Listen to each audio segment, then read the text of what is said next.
What's up, YouTube fam? How are you guys doing today? Clint Lund from London Mexican. Guys, I've had an insane 2 weeks.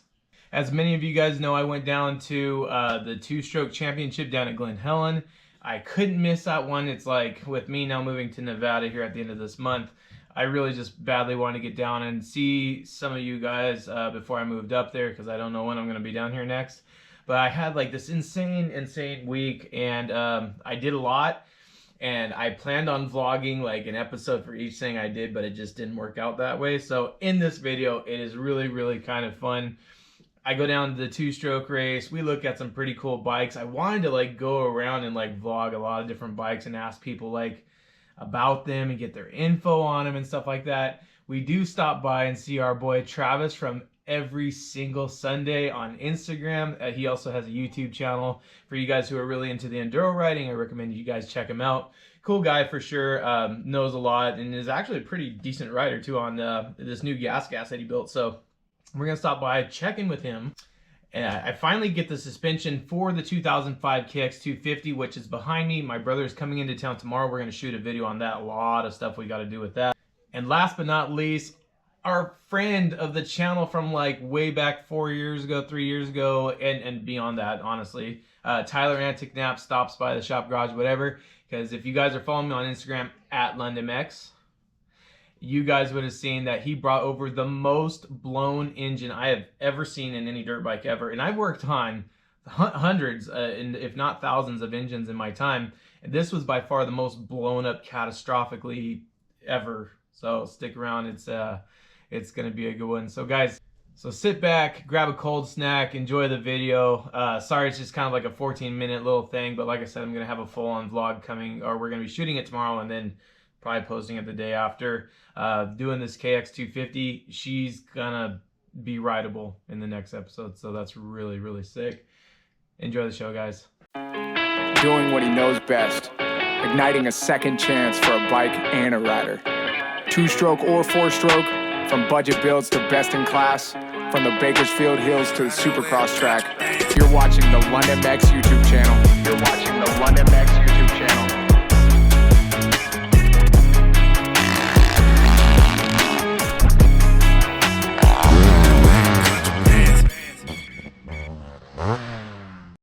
You guys want to see my video?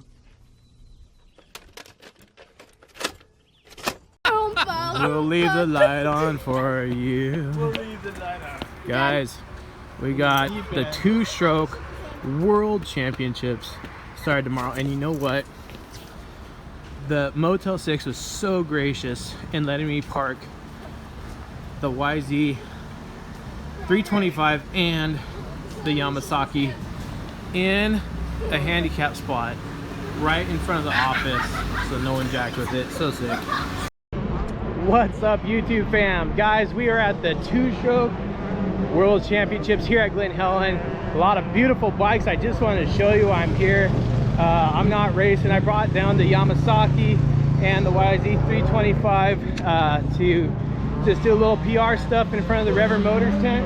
And guys, there's some beautiful bikes here I just wanted to share with you. Stick around, check it out. Let's go. So it was really cool to come in and see this. This is, I don't know if you guys seen this bike before, but as a teenager, early 20s, I remember seeing this bike everywhere, this LBZ.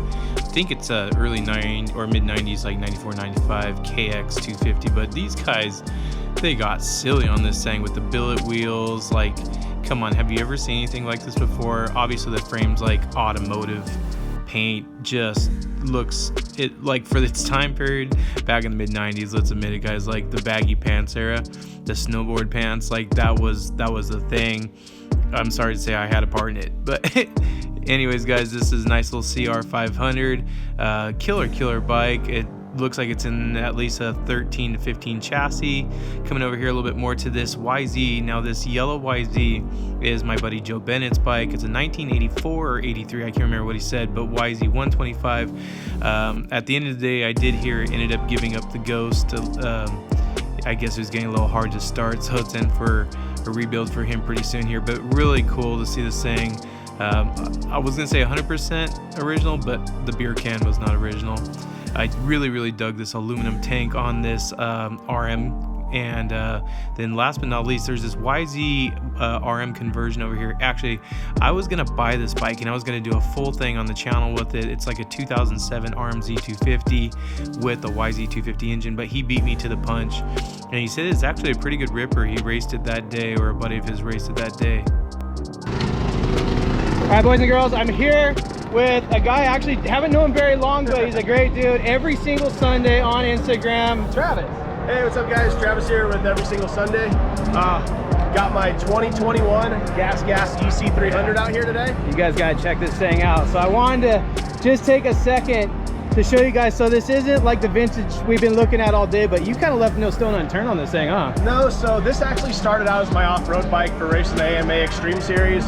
And coming up here to the two-stroke world champs, I wanted to switch the parts up. So I sold some parts off my 450 gas, wheels, tires, and took all the protection parts off, kind of switched it over to a little bit more of a track setup, tightened the clutch back up because they're adjustable on the KTM stuff. So didn't do a whole lot, but stripped some stuff off, and there's some good stuff on here. So the bike's running fantastic, a lot of fun, and enjoying the day so far. Heck yeah, man. So you kind of do a little bit different than I do. I saw your video up in Utah, running with the big dogs up there in the cliffs, and I was getting anxiety watching you, bro. Like seriously, I don't know if I could bring myself to do that, especially on a 2020. I mean, it definitely takes a different breed of animal, but hey, 2021. Okay, 2021. I'm not trying to take anything away, definitely. But no, like, wow. So incredible bike. Well done. Well done. I was following your progress, obviously, on Instagram, watching the whole build. You like literally knocked this thing out in like a week or two, is what it seemed like, even though that's probably not even true. Yeah. Like, well, you were accumulating parts for a while. Yeah, it was that, and I had my 2020 KTM, and I told myself I wasn't going to touch this until I sold the other bike, because this year there's no bikes available already. None, yeah. So I bought this 2 months before I actually touched it, put it in the corner of the garage, started picking up parts. Yeah. And then I wanted to sell the bike before I got into this. Then we had a trip coming up with the Ready to Ride Rentals guys. Yeah. And I had 2.5, 3 days to get this thing done before we had to pull it out. So slick. So just give me a short list. Like, so what did you touch on the motor? I saw you dropped a new Hinson in it. What else? Well, the clutch is actually not a Hinson. It's the factory KTM clutch. I love it because it's adjustable. So in the motor itself, we just have a flywheel weight from Blaze Racing. It's 7 ounces, and it's actually on the clutch side. And then we have a high compression head from RK Tech, but it's just a little bit more. It's not the full one because I don't want too much power. I want a smooth linear power on here. Do you need to run race gas with it? I don't, because I go down to Mexico, and that's one of the things I want to be able to put junk gas in this thing and not have it pinging everywhere. Right. On top the of that, X-Trigs are totally sick. Oh, they're beautiful. They look so good. Yeah. And then also for the engine department, we did the idle screw mod from Slavens Racing. Yep. Just because these things have a grub screw in there that's Loctited in, and you can't really get it where you want. Don't you have to like drill them out or something? Or? There's 2 ways. You can take a butane torch to it for 90 seconds. Heat it up? And then get it out. Or you can get this stuff that basically breaks down the thread locker. You soak it for 24 hours. Which that's what you did, right? Correct. Yeah, okay. So do that, pop in there with an Allen wrench and pull it apart. Nice.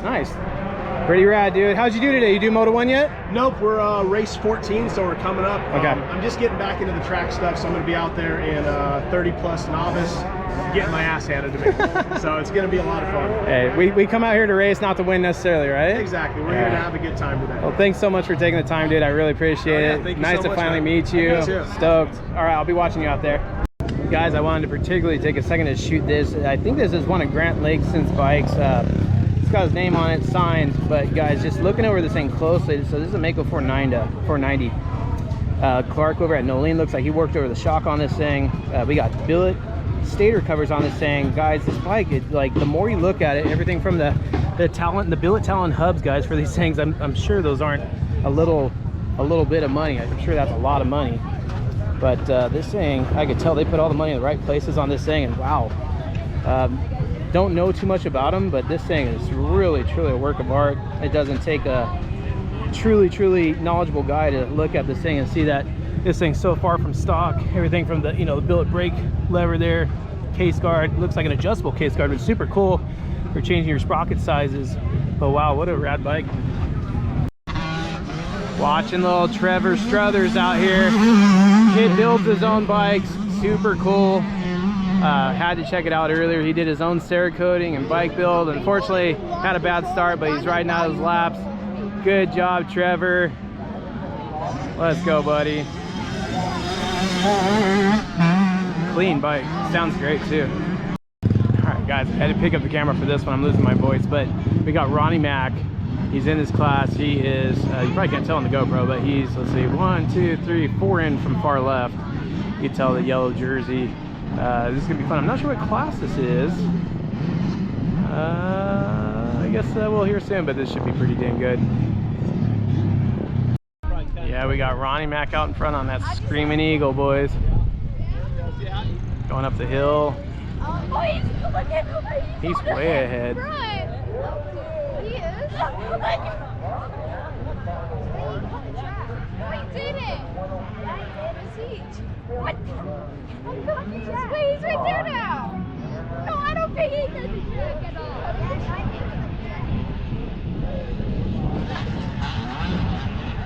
What are you doing? Yeah, there's no way he pulled that far ahead. He had to have cut the track. There we go. Ready for the Screaming Eagle, boys? He's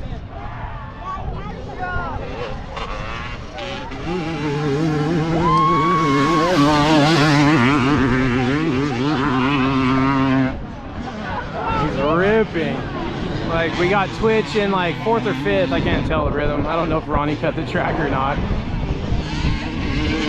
Maybe Homeboy is that good, but Twitch's bike, guys, oh my god, that thing looks amazing.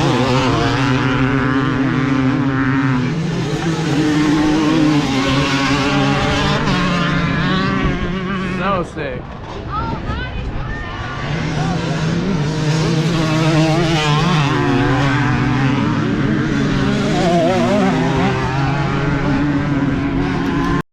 Comes that Screaming Eagle. Oh, he's shredding.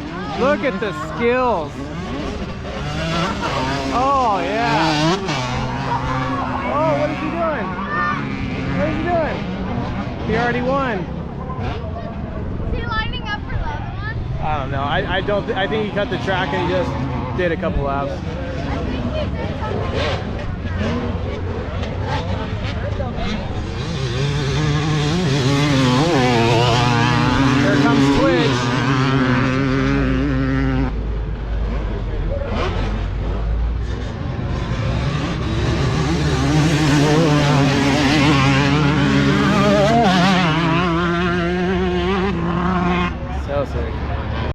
Alright guys, this is a number plate I haven't seen in the shop garage whatever in a while, but as some of you know that follow him on Instagram, follow me on Instagram, he grenaded his engine, like, and we thought he just threw a rod, and luckily I just finished building that other engine for him because you wanted to have 2 bikes. I wanted to have 2 bikes.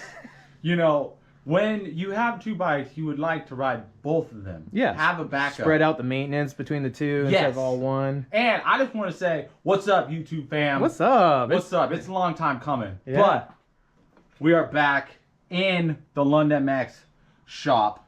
So if you look at it from here, actually you could tell exhaust valves make a little contact, but roll that thing over slowly. Ooh, what happened? So obviously, guys, wrist pin disconnected. It ripped out of the piston. Now, usually what that's from is the piston cocking inside the cylinder, and it has nowhere to go, but the wrist pin just gets ripped out of there. From usually it's a loss of oil pressure is usually what that is. But look at our damage to the case here, guys. Unfortunately, that is the end for a lot of so again, cylinder looks fine until you look down where the rod just spun its way through this thing, and yeah, boys and girls. So luckily he has a freshie to put in here, and hopefully he takes good care of that one. But man, how many hours do you think you had on that thing? Anywhere. Unfortunately, I didn't have an hour meter. No. So I'm saying in between like 40 and 70. Yeah. Somewhere in there. Probably on the high side, huh? Yeah. Probably on the high side. But this is a motor that went through an entire season of Supercross. Yes. This one was in the bike when you broke the sacrum, right? Yep. Yeah. So like that was. This was my race So that was engine. 15 rounds deep in Supercross. Yeah. So it needed a rebuild even after that. And then 2, we don't forget, guys. So these engines, I've had to replace oil rotors for oil pumps. Yeah. And what happened, we'll go through the whole storyline on this motor. So we lost oil pressure, so it creased our rollers on No, our it cam. full on knocked the, yeah, so these Honda, these are for the exhaust valves up on top. These run on the Unicam rockers. These are supposed to have these two bearings. So like you guys see these little needle bearings everywhere? Well, not everywhere, but there's one. Those ride inside here on that, and then this goes in there. Yep. But those are missing. Yep, exactly. And then you can see there's a lot of heat right there, and it grinded a groove down, and that's where the first problem, you know, was at. So that was probably like right on, like, I don't know, the beginning of the moto, you would say. Yeah, and maybe. then I kept on running it, didn't hear anything. It ran good, and then But you were so down on power. You don't even know, like, for this thing to be missing that much throw in the valve, like you were missing a lot of exhaust like throw on the valve, right? So you were down on power for sure. So there was not a lot of air combustion coming out the pipe. So no, but Lund MX has got me handled. Yep. And we're gonna take a few pieces from this motor, and I'm actually gonna get this thing rebuilt and then sell it. So you know, we're taking like the timing chain tensioner just because I don't like the other one that's on it. We don't need to name names, but and we need the clutch. Yep. Hopefully we can clean that thing out if there's any metal shrapnel in that. Yeah. And I can't remember what else, but I think that's probably about it. I think I made a little list of just little pieces. Yeah, just a few little bolts here. Yeah, but luckily it's not going to involve the broken parts. But holy crap, guys! Take care of your bikes. Take care of your maintenance. Not that he doesn't, but he was slacking on a few things. He'll be honest. Oh, look with at you. this! Look at this pressure crack back there. Move the whole starter back. So I wonder if this case is damaged at all. Yeah. Hopefully not, because that would just mean more to replace. But damn, guys. All right, boys and girls, before we close down this video today, I do want to tell you guys, if you didn't see it on the last video, Dave Drakes from the Collective Experience and myself, we were going to be giving away 5 prizes, top 5 prizes to you guys who use that link down in the description to Rocky Mountain ATVMC. All you do is make an order through RockyMountainATVMC.com on that link down below, and that automatically qualifies you guys to win the 5 prizes that we have going on. We have everything from like a throttle timepiece watch. It's like a $250 watch. It's super sick. We have a gift certificate from our boys at Reverend Motors. They're going to be kicking down a gift certificate to one of you guys, so you guys can try either their Holy Smoke 2-stroke formulas, maybe some of their spray tools. They have so many awesome oils available. Love those guys. Spent the whole weekend with them down at the Glen Helen race, and tell you what, guys, the new stuff that they have coming out too, I can't wait to get my hands on it. Dave Drakes from the Collective Experience is going to be giving away like either Supercross or Motocross tickets, which is super rad, plus a couple other prizes, guys. So like I said, all you have to do to be eligible is obviously be subscribed to the channel, subscribe to Dave Drake's channel, The Collective Experience, here on YouTube. Follow us both on Instagram, guys. Place an order through RockyMountainATVMC.com using that link down in the description. You are automatically entered. Super rad. I'm going to be doing this every month. We're going to be picking the winners on May 2nd. So if you guys placed your order from April 1st all the way to May 2nd, you're qualified. So if you haven't got one in yet, you have a couple weeks left. So guys, having said that, tomorrow shooting a video on the 2005 KX 250 with my brother. It's going to be super rad. We will have that thing running and riding tomorrow. It's very exciting. And guys, other than that, I'm going to shut it down right here. Love every single one of you guys. I will talk to you very soon. Actually, like day after tomorrow. It's a promise. Peace out. Bye, guys.